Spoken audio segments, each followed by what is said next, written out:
Salam alaikum, j'espère que vous allez bien. Aujourd'hui, nous allons parler sur le cas de Barthélémy Diaz dont son procès a été reporté. Donc, tout ceci pour dire que, en fait, la justice au Sénégal, elle n'est pas respectée. Parce que depuis combien de temps les procès sont reportés.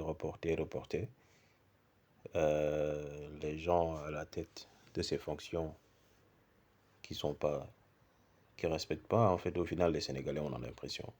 Et ceci, c'est une chose qui doit cesser. En fait, comme les gens, ils ont tendance à dire actuellement, gouvernement biwa de dire, c'est des choses comme ça qu'on constate. Et c'est pas digne d'un président. C'est pas digne d'un président c'est pas digne d'un gouvernement, ni d'un président, ni d'une institution. Quand même, quoi qu'on puisse dire, euh, c'est une grande institution, la justice. Donc, il doit vraiment faire son travail comme il se doit, en toute liberté. Loolu dafa nekk loo xam ne dañ ko war a xeex en fait Sénégal. La justice doit être en mesure de faire son travail sans aucune pression, que ce soit de l'État, que ce soit de l'opposition. Mais ce que nous constatons dernièrement au Sénégal, c'est que c'est tout le temps ça en fait.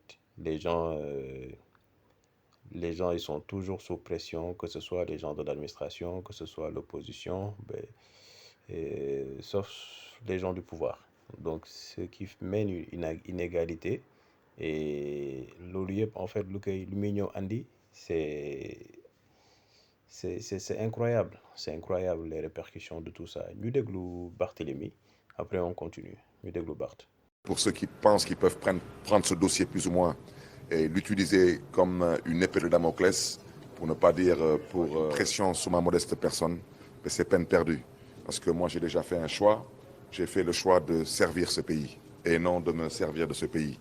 Donc, je suis prêt à sacrifier ma liberté et même beaucoup plus que ma liberté pour que la démocratie puisse rayonner. Et vraiment, je souhaiterais lancer un appel à aux personnes que je considère comme étant les personnes responsables de ce dossier, de bien vouloir vider ce dossier. Il ne peut pas avoir de procès parce qu'il n'y a pas de commanditaire et toutes les personnes concernées sont absentes, ont été, comment dirais-je encore, envoyées en voyage pour ne pas dire, parce que c'est ça la vérité. Ils ne sont pas allés en voyage, ils ont été envoyés en voyage.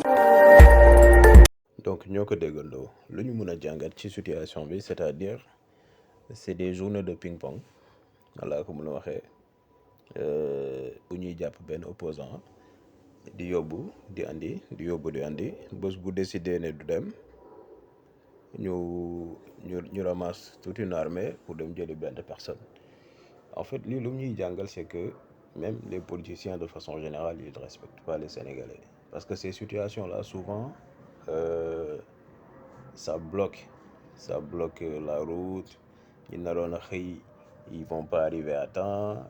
ñi naroon a wàcc dinañ galérer parce que soi-disant les policiers ils ont barricadé certains quartiers wala certaines routes et ce qui fait que en fait day am répercussion ci quotidien wu nit yi ainsi de suite. En fait je pense que l'Afrique de façon générale il doit dépasser ça parce que àdduna bi toll na foo xam ne les gens ils ont beaucoup de choses plus importantes à régler, que ce soit les hommes politiques, que ce soit les personnes lambda.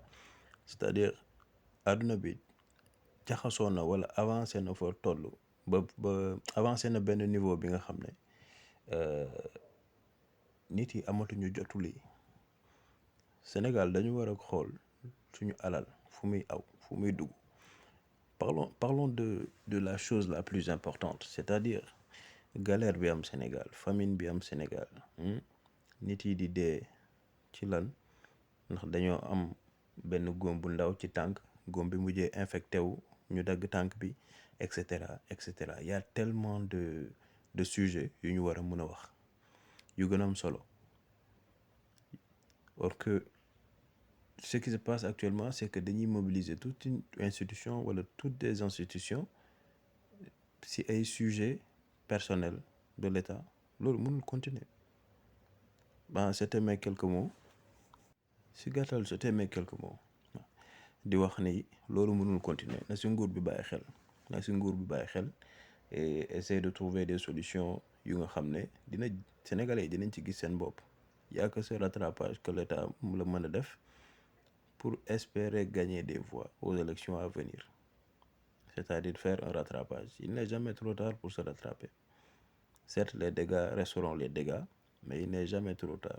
Le gouvernement, il doit être conscient avant de franchir la ligne rouge. Avant de franchir la ligne rouge. Je n'entrerai pas dans le détail pour expliquer ce que j'appelle quoi la ligne rouge. Mais le gouvernement, il ne doit pas en arriver là. Parce qu'après, lu muy doon mooy dellu ginnaaw day trop tard. te comme li ñuy wax rek peuple moom mun nga ko jàpp di dóor di ndootal waaye bés bu yeewoo dañuy ñaan rek ju bañ a egg foofu parce que dégâts yi kenn mënu ko natt te ku yaakaar ni danga koy déclencher génn ci yaa ngi nax sa bopp waaw. Donc c'était mes quelques mots ñu jéem a xool nu ñuy defaraatee suñu dëkk nu ñuy defaraatee suñu réew ndax réew bi tardé boo xam ne damay ragal sax président bi nar a ñëw toog balaa moo mun def liggéeyam comme il faut 4 ans 5 ans romb facilement parce que yàqu bi fa nekk kenn mënu la wax ni mu toll foo ko natt rek romb na fa. ñu naanal Sénégal jàmm